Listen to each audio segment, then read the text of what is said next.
네, 여성가족실장 김선수입니다. 저희가 편의상 시즌 1의 추진 실적을 간략히 보고 드리고 시즌 2의 주요 신규 확대 사업을 좀 상세하게 보고 드리도록 하겠습니다. 네, 먼저 탄생응원 난임 지원 관련입니다. 사실 서울시가 전국 최초로 난임 부부에 대한 시술비 지원에 있어서 소득 기준과 거주 요건 그리고 시술별 횟수 제한도 지난해 2023년 7월부터 전격적으로 폐지했습니다.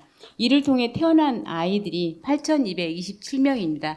사실 출생률 제고에 직접적으로 기여하는 효과가 있다고 볼 수 있겠습니다. 또한 서울 거주 20에서 49세의 미혼 여성이 난자 동결 시술을 할 경우 저희가 최대 200만 원 범위 내에서 첫 번째 시술 비용만 50% 지원하는 난자 동결 시술비 지원 사업도 저희가 처음으로 실시를 했고 그동안 845명이 지원을 받았고 현재 난자를 해동해서 아이를 갖고 있는 분이 14분 정도 지금 되어 있습니다. 이런 부분들은 사실 서울시가 전국 최초로 했고 결국에는 아까 시장님께서도 말씀하셨듯이 전국으로 확대된 바 있습니다. 네, 다음은 임산부 지원 부분입니다. 오세훈 시장님의 공약사항이었습니다. 그래서 임산부 교통비 지원을 저희가 모든 임산부에게 70만 원씩 지원해 드리는 부분을 23년 1월부터 저희가 시행을 하고 있고요. 올해 3월에는 원래 신청할 때 서울에서 6개월 이상 거주해야 되는 요건이 있었습니다. 근데 현장에서 이제 이 부분이 경기도에서 이사해서 서울로 이사를 왔는데 6개월 거주 요건이 안 돼서 경기도에서도 못 받고 서울에서 못 받는다. 이런 현장 의견이 있어서 저희가 올해 3월에 거주 요건을 전격 폐지해서 서울에 소재하고 계시면 임산부에게는 드리는 제도로 바꿨고요. 산후조리 경비도 역시 그 100만 원 산모에게 드리는 사업인데요. 신청일 기준 역시 서울시에 거주만 하고 있으면 저희가 드리는 거고요. 처음에 저희가 사회부장 협의를 받을 때는 그냥 저희는 현금으로 100만 원을 드리고 싶었는데 협의 과정에서 이게 이제 칸막이가 생겼습니다. 산모 신생아 건강관리 서비스에 50만 원, 그리고 산후조리 경비 서비스에 50만 원. 근데 이제 그런 부분도 현장에서는 이 바우처로 쓰다 보니까 내가 산모 신생아 건강관리 서비스를 얼마 이용했는지 또 실제 산후조리 경비 서비스로 본인 요가랄지 뭐 필라테스랄지 이게 건강관리 비용하고 그다음에 뭐 한약을 먹는다할지 이런 경우에 그 50만 원이라는 칸막이가 현장에서 굉장히 부담된다. 그래서 그 부분도 역시 금액 한도를 100만 원 범위 내에서 자유롭게 사용할 수 있도록 저희가 개선을 했고요. 4만 1,000명 정도 산모들이 지원을 받고 이런 부분들은 사실 일부 이제 산후조리원의 비용이 올라가는 어떤 보이지 않는 효과가 있었다고 하는데 저희는 산후조리원의 비용을 지급해드리는 게 아니고 산후조리 경비 이렇게 조금 다른 부분입니다.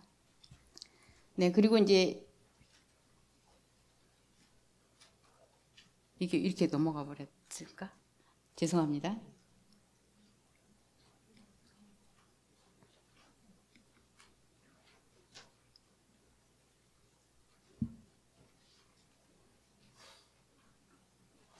네, 다음은 돌봄 지원 관련해서 저희가 서울이 국공립 어린이집도 시설 비율로는 전체 어린이집의 47% 정도 차지하고 있고요. 또 서울형 어린이집을 국공립 어린이집 수준에 준하는 저희가 지원을 해드리는 서울형 어린이집을 520개소 지원하고 있고 모아 어린이집이라 해서 3개나 4개의 어린이집이 한 공동체로 프로그램과 뭐 교구 구매랄지 그다음에 이제 어린이집 대기 아동을 서로 연결시켜주는 공동체로 활동하는 모아 어린이집도 저희가 신규로 22년부터 했었는데요. 지금 올해 80개 공동체 326개 어린이집이 모아 어린이집으로 함께 참여하고 있고 일반 어린이집에 비해서 정원 충족률이 많이 높습니다. 아울러 이제 영유아 감소에 따라서 정원 충족률이 60% 이하인 어린이집을 폐원 유기 어린이집으로 저희가 525개소를 동행 어린이집으로 지정을 해서 거기에 따른 여러 시책 사업에 우선 지원하는 거, 그리고 저희가 하고 있는 영세 전담 어린이집이나 서울형 키즈카페 이런 걸 전환하는 걸로 새로 맞춤형 경영 컨설팅도 지원을 하고 있습니다. 네, 임산부에 대한 부분은 설명을 드릴 거예요. 제가 넘길게요. 네. 그리고 이제 서울형 아이 돌봄비는 그 할머니 할아버지들께서 아이를 대신 돌봐줄 때 저희가 24개월에서 36개월 영아에 대해서 월 30만 원씩 13개월간 지원금을 드리는 건데요. 이 부분이 이용자 만족도가 가장 높게 나왔습니다. 네, 그리고 이제 가장 아이를 키우면서 애로사항이 아이가 갑자기 아프거나 또 지금 저희가 공공 아이 돌보미 서비스를 하고 있는데 돌보미 분들이 영아 그리고 또 등하원만 전담하거나 그다음에 병원만 다니는 이런 아이 돌봄 욕구에 대해서는 그런 일들도 많이 안 하시려고 합니다. 그래서 그 부분이 미스매칭이 돼서 그 부분에 대한 저희가 보완을 해서 서울형 아이 돌봄 3종 서비스를 지금 시행하고 있고요. 특히 이제 보통은 그 어린이집이 4시 정도에 끝나는데 그때는 이제 실제 엄마 아빠들이 퇴근이 어렵잖아요. 그래서 저희가 야간 연장반 어린이집도 운영하고 있고 그리고 이제 거점형 야간 어린이집을 317개소 또 그 근무 형태에 따라서는 주말에도 일해야 될 그런 양육자들을 위해서 주말 어린이집을 10개소 그리고 365 설과 추석만 빼고 계속 운영하는 열린 어린이집도 13개소 운영을 하고 있습니다. 특히 이제 초등학생은 저희가 거점형 키움센터 5개소에서 아픈 아이를 일시 돌봐드리는 병상도 운영하고 또 이 아이를 병원에 동행하는 그런 서비스까지 하고 있습니다. 이런 부분들이 저희가 탄생원 서울 프로젝트를 시작하면서 굉장히 촘촘하게 보완되고 준비되어 있는 사항이고요. 이게 왜 거꾸로 가는 거예요? 이게 뭐가 잘못됐나 봐요.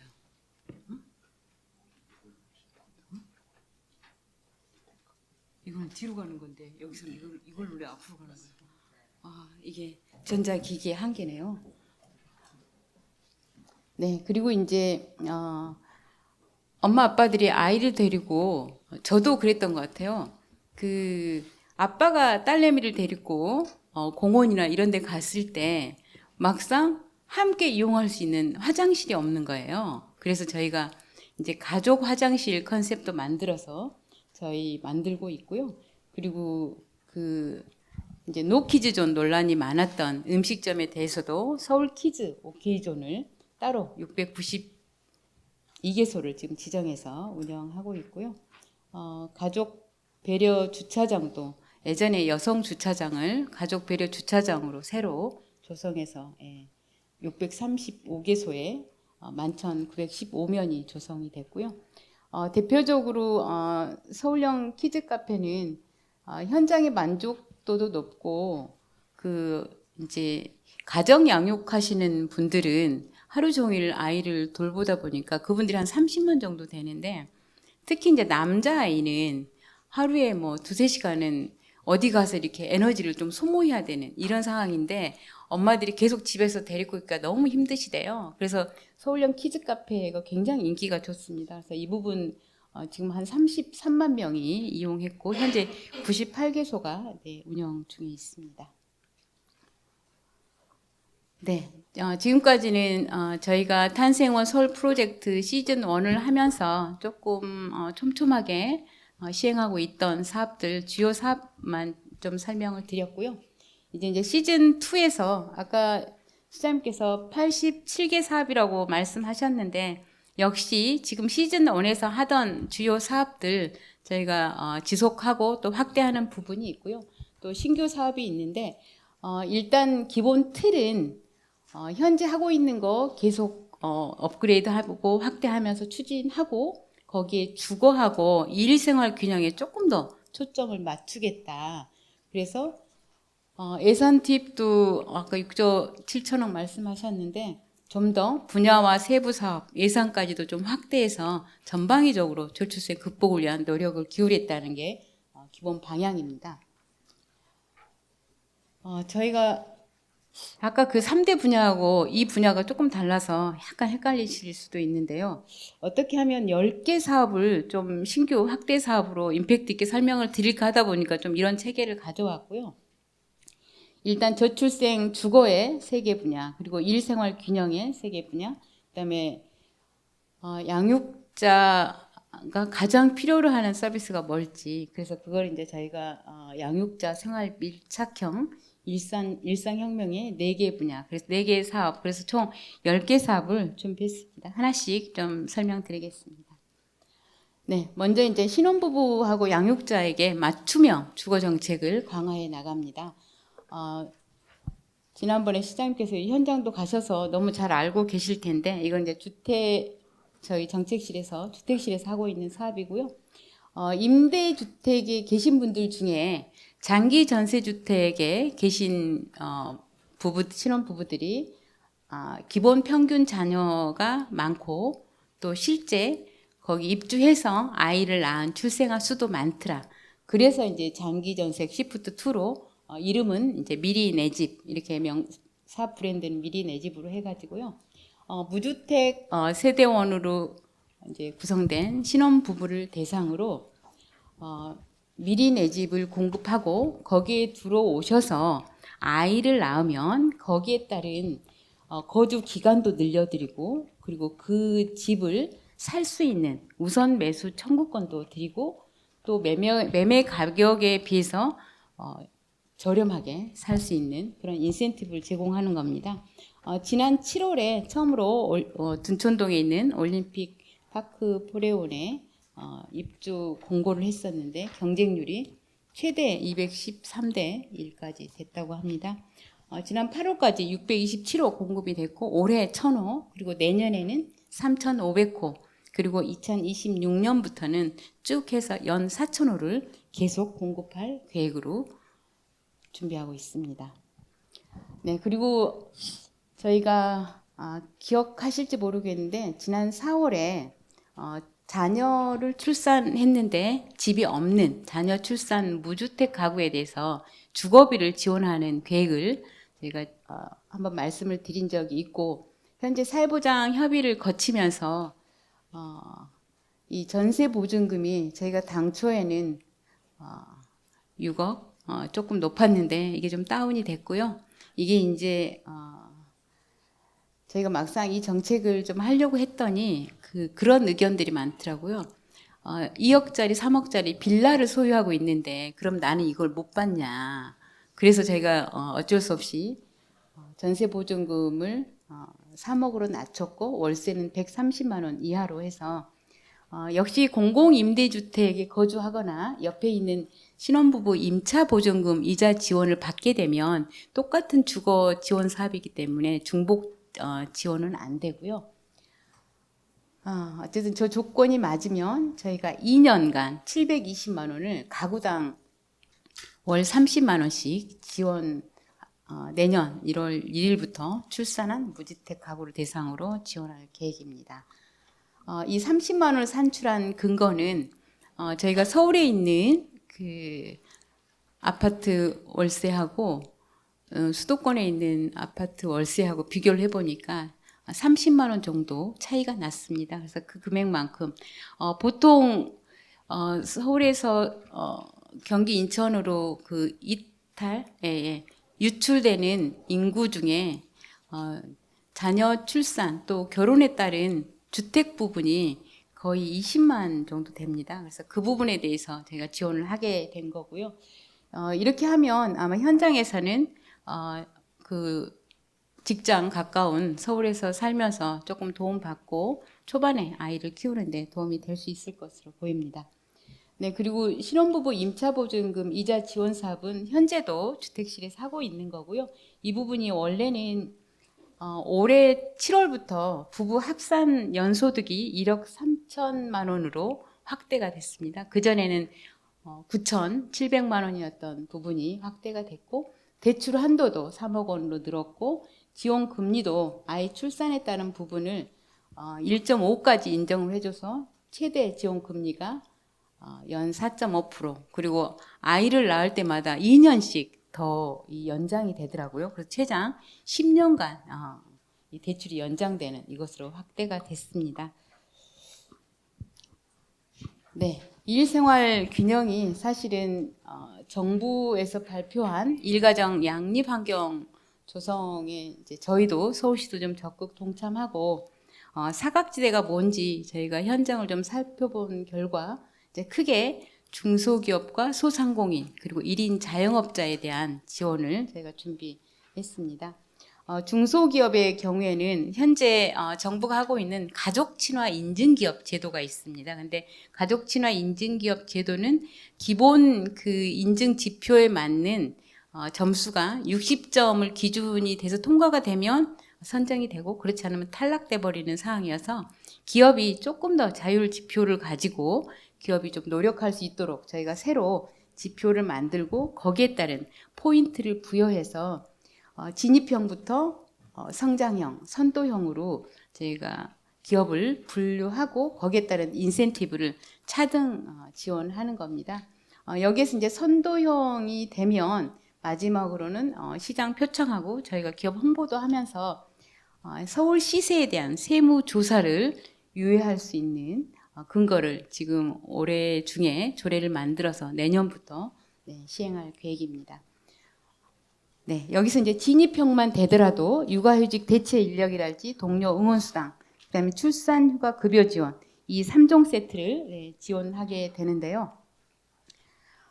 말씀드린 대로 중소기업이기 때문에 인력이 상당히 요즘 그 육아휴직자의 80%가 대기업에 근무하시는 분들이십니다. 그래서 중소기업은 여전히 그 자기가 휴직하면 업무를 대신할 주변 동료에 대한 눈치 보기, 부담 때문에 육아휴직하기가 꺼려진다, 이런 의견이 많습니다. 그래서 저희가 육아휴직자를 대체하는 근로자를 새로 채용하면 정부가 내년부터 월 기업한테 120만 원을 지원하는데, 저희는 그 대체 인력 근로자에게, 새로 채용된 근로자에게 월 20만 원의 수당을 6개월간 지급하는 제도가 있고요.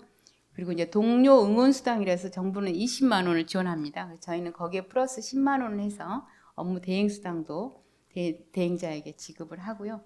그리고 이제 서울형 출산휴가라 그래서 저희가 출산휴가가 90일 3개월이잖아요. 근데 중소기업이 의무적으로 급여를 줘야 되는 부분은 2달분입니다. 그래서 마지막 1달분에 대한 급여를 저희가 대신 지원해주는, 그래서 고용보험에서 기본적으로 150만 원 주기 때문에 저희는 최대 90만 원을 지급하는 것으로 준비를 했습니다.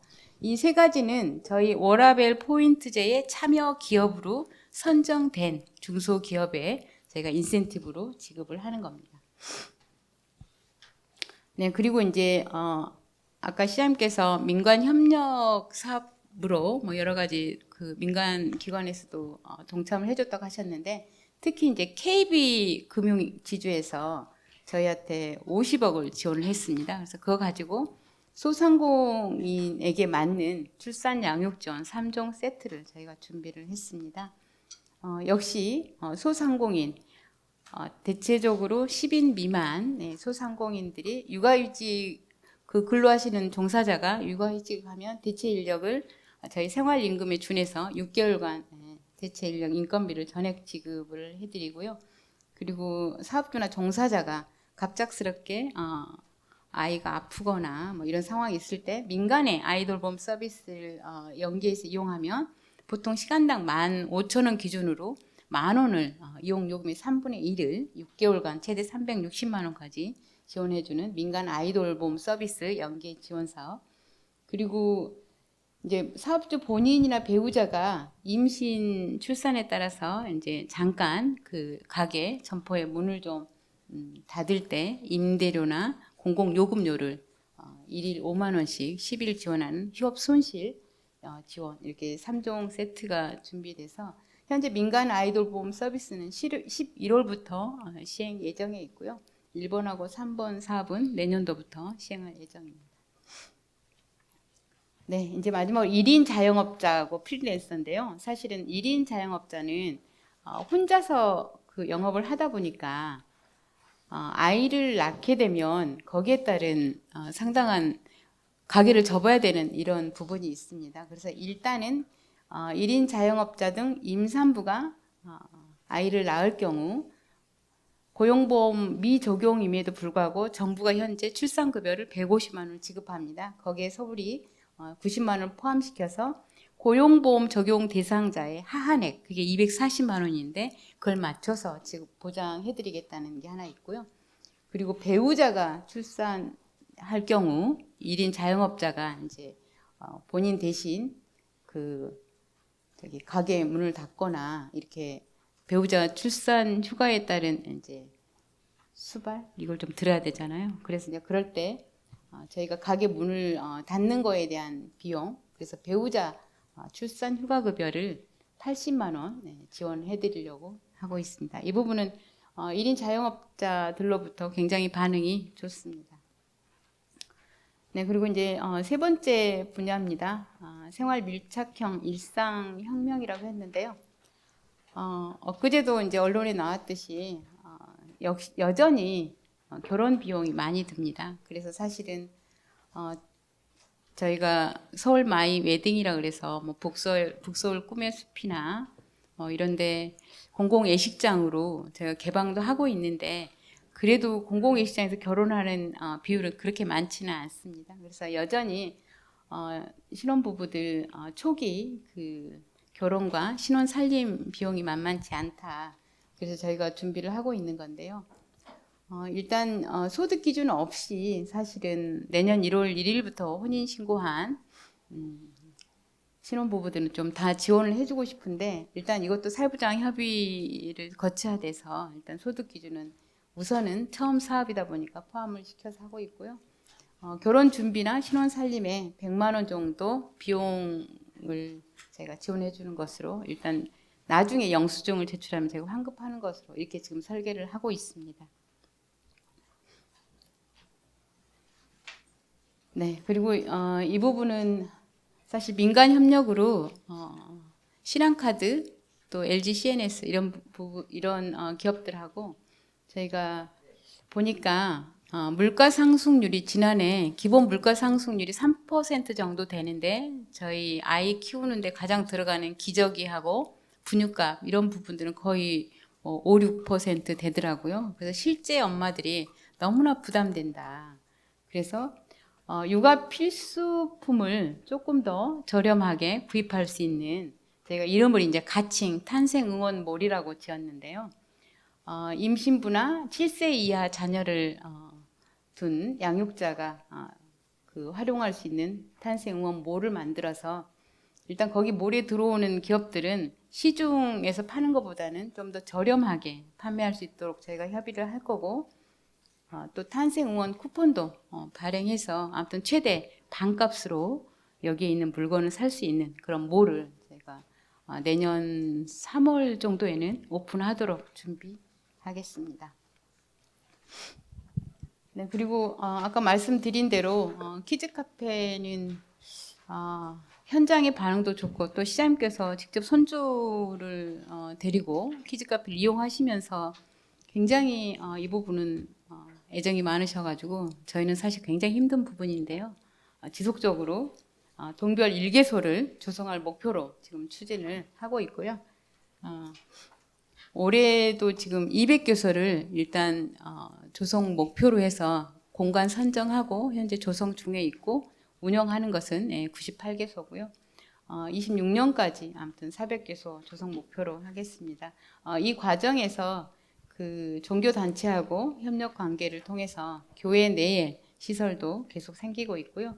특히 이제 내년부터는 서울식물원이랄지 서울도서관, 그다음에 뭐 길동 생태공원 이렇게 가족 단위로 방문이 많은 저희 시 문화체육시설에도 키즈 카페가 새롭게 설치될 예정으로 지금 내년도에 9개소가 지금 제가 사전 검토를 끝냈고 예산에 반영 중에 있습니다. 그리고 최근에 이제 언론사에서 큰 저출생 인식 개선을 위한 행사들을 많이 하시는데요. 거기에도 저희가 팝업형으로 키즈 카페를 설치하고 있고요. 특히 이제 우리 북서울 미술관이랄지 역사박물관에서 여러 기획 전시나 이벤트 할 때 그때도 저희가 내외 공간에 팝업형으로 키즈 카페도 설치할 계획입니다. 혹시 여러분께서 소속하신 언론사에서도 이런 아이나 가족 단위 참여하는 그런 프로그램을 별도로 기획하고 운영하시면 저희한테 요청 말씀 주시면 적극적으로 팝업형 키즈 카페로 찾아뵙도록 하겠습니다. 네, 그리고 이제 올해 저희가 시범적으로 그 말씀드린 대로 가정 양육하는 그 엄마들이 약 30만 정도 있다고 했잖아요. 그러다 보니까 갑자기 병원을 가거나 본인이 이렇게 운동을 해야 되거나 이럴 때 시간제로 아이를 좀 맡겨주면 좋겠다. 그래서 저희가 시간제 전문 어린이집을 올해 지금 9개소를 운영해보고 있습니다. 근데 역시 현장에 반응이 좋아서 내년에는 일단 자치구에 최소 한 곳 정도씩은 추가해서 확대할 계획이고요.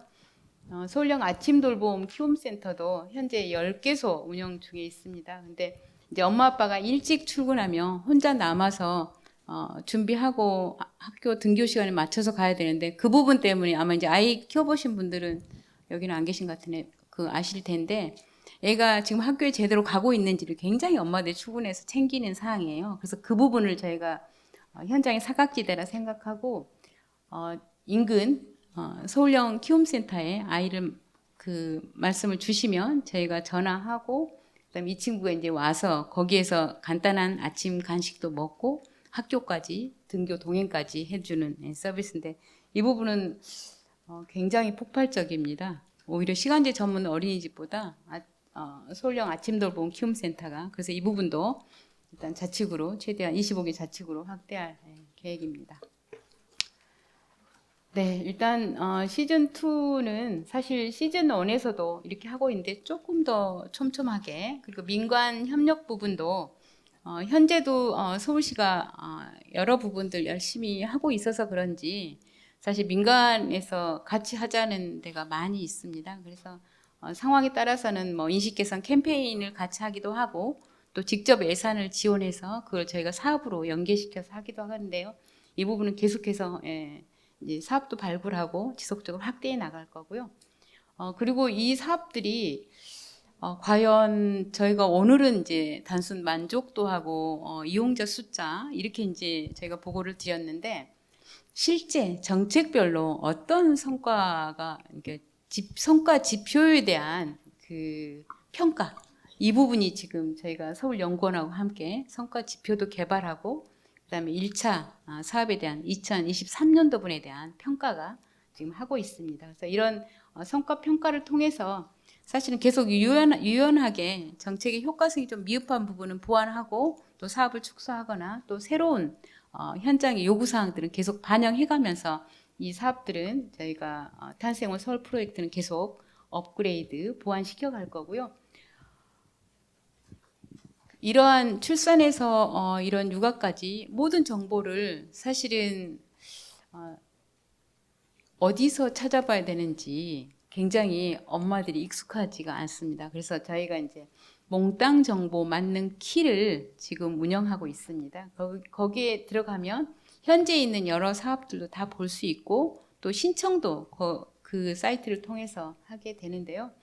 내년도에는 조금 더 유관 사이트하고 연계성을 높여서 지금 이제 키움 포털이 좀 따로 있고 보육 포털이 따로 있는데 그걸 좀 한 바구니에 담는 그런 고도화 작업을 할 계획이고요.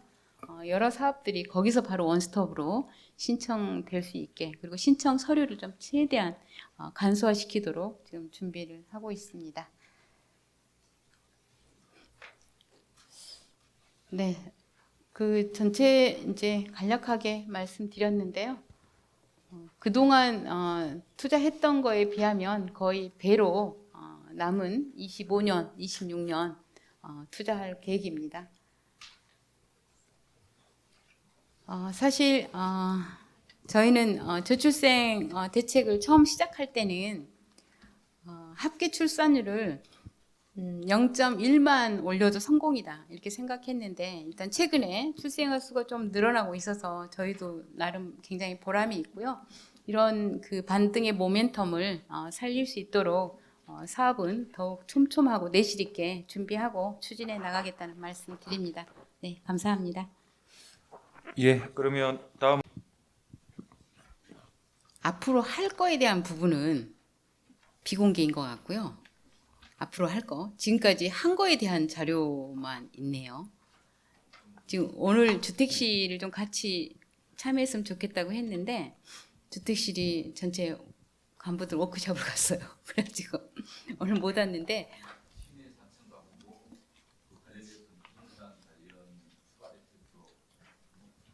그렇죠. 예, 예, 예. 아마 구체적으로 예산 부분은 한 번도 지금 발표를 안 했다 하더라고요. 그래서 아마 미리 내 집도 내일 모레 예산할 때 조금 더 상세한 부분 여쭤보실 수 있을 것 같고요.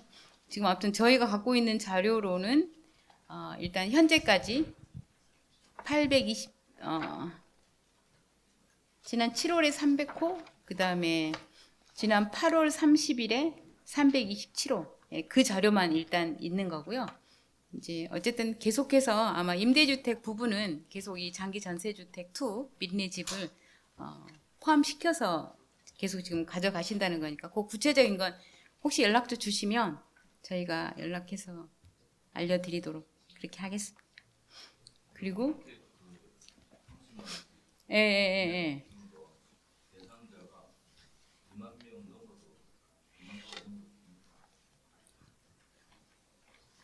잠깐만요. 예. 720만 원, 30만 원씩 그 드린다는 말, 그거 자녀 출산 무주택 가구 주거비 지원 말씀이신 거죠?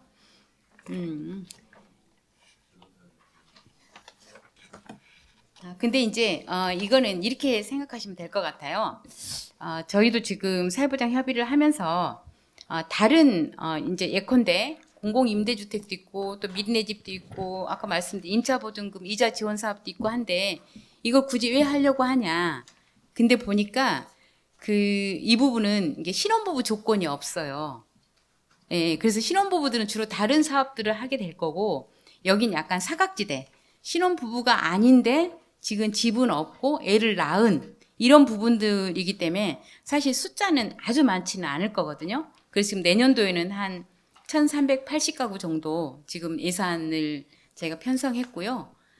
이 부분은 2026년도는 한 4100가구니까 전체 그냥 30만 원씩 나눠주는 게 아니고 전세 보증금이 3억 원 이하, 또 월세가 130만 원 이하, 굉장히 주거가 좀 어렵게 사시는 분들, 그것 때문에 30만 원 비용 부담 때문에 수도권 경기나 인천으로 빠지지 않게 서울에 좀 살아주십사 하는 거기 때문에 아주 많지는 않을 것 같은데 일단 내년도 하반기부터 이제 1380가구 대상으로 저희가 지원을 해보고 이제 현장 수요를 조금 더 감안해서 예산은 늘리거나 줄여갈 수는 있을 것 같습니다. 예. 예, 질문하실 기자님 계십니까? 예, 한국경제 최혜령 기자님. 네, 실장님 그 중소기업 워라밸 포인트제는 지난번에 그 6월 발표 때랑 달라진 게 그 새로워진 내용이 어떤 건지 좀 더 한 번 더 짚어주실 수 있을까요? 네, 그때는 사실은 시 예산을 좀 많이 쓰려고 했었거든요. 예컨대 정부가 이게 서울시가 이렇게 중소기업에 대한 이걸 지원을 좀 사각지대를 메우기 위해서 강화한다고 했더니 뒤에 보시면 정부가 사업주한테 월 120만 원 육아휴직 대체 인력을 채용하면 그 사업주 기업에게 월 120만 원을 주기 때문에 저희가 원래는 전액을 다 하려 했는데 그냥 이 근로자에게만 20만 원 수당으로 바뀌었고요. 그리고 동료 응원수당도 저희가 30만 원을 드리려 했는데 정부가 20만 원을 하니까 저희는 추가로 10만 원만 드리는 것으로 이렇게 바뀌었습니다. 다른 부분은 같습니다. 예. 그리고 이제 앞에 인센티브를 보시면 앞에 인센티브에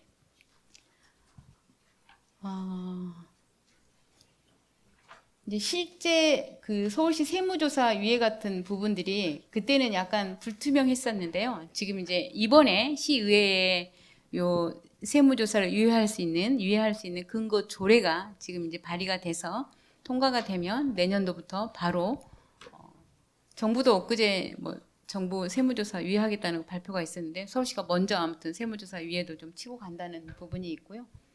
다른 부분들은 네, 일반 용역 가점 이런 부분들은 현재도 지금 이제 시행되고 있고요. 이제 이 인센티브는 사실은 저희가 이제 각 그 부서에 막 요청을 계속 하는데 부서에서도 이제 나름 내부 지침 뭐 관련 조례 이런 게 있어서 약간 우선 할 수 있는 것만 했고요.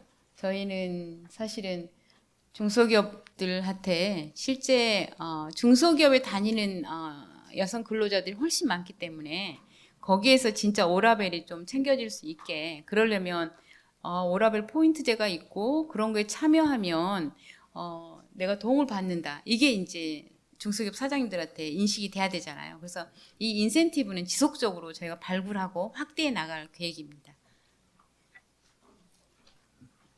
예, 또 질문하십시오. 예, YTN 자정윤 기자님. 시장님 발표 잘 들었습니다. 이번 정책에서 눈에 띄는 게 그 자녀 출산 무주택 가구에게 30만 원씩 주거비 지원한다 이 부분인 것 같은데요. 네네네. 사실 제약이 좀 많다 보니까 실제로 수혜를 받게 되시는 분들이 좀 적지 않을까. 그래서 그림의 떡이다라는 정책이 나올 것 그런 비판이 나올 것 같은데 보완할 수 있는 방안은 뭐가 있을지 궁금합니다. 근데 이제 저희는 사실 제가 저출생 업무를 지금 이제 4년째 하고 있는데 계속 제가 얘기하는 게 이 저출생 정책들은 절대 그 복지 정책이 아니다. 전 그걸 강력히 주장하는데 현재 틀 내에서는 여전히 복지 정책입니다. 복지 정책이고 그 부분은 저희가 일단 사업을 해보면 현장의 수요가 어느 정도 있을지 말씀드린 대로 다른 여러 주거 정책이 있는데 이 부분은 그 사각지대가 있더라. 그래서 그 사각지대를 좀 메꾸기 위한 새로운 정책으로 저희가 개발을 한 거기 때문에 생각보다 사각지대가 너무 많았다. 그러면 신청이 많으면 그 부분은 저희가 이제 기준도 좀 완화하고 물론 사회보장 협의를 좀 거쳐야 되지만 그렇게 좀 해갈 계획입니다. 그래서 이 부분은 이제 요건이 되시는 분들은 다른 말씀드린 대로 뭐 이자 지원 사업도 해도 되고 그리고 또 이런 임대주택이나 이런 데 들어가셔도 되고 아무튼 요건이 안 되는 가장 어려운 분들 아무튼 지원하는 거기 때문에 이 부분은 조금 시범적으로 해보고 조금 더 확대해 나가겠다 그렇게 말씀드리겠습니다.